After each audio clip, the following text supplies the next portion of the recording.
আজ সরস্বতী পুজোর জন্য একটা ছোট্ট করে অনুষ্ঠান আয়োজন করেছিলাম আমার ডান্স একাডেমিতে। তাই সকাল সকাল উঠে আমার এই স্বপ্নের একাডেমিকে আরেকটু সুন্দর করে সাজিয়ে নিচ্ছিলাম।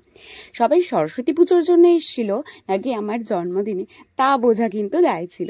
সবার ভিডিও ক্লিপ নেওয়া হয়নি ঠিকই, বাট সবাই কিছু না কিছু নিয়ে এসেছিল।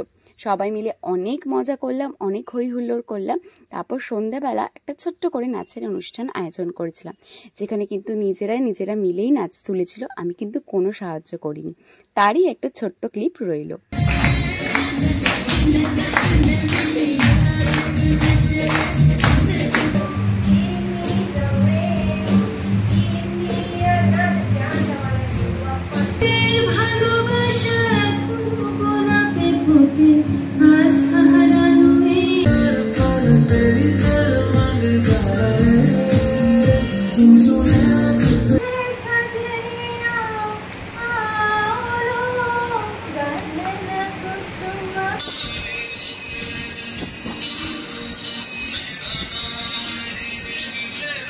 আজ নিশীথে কাছে থাকো, না বলো না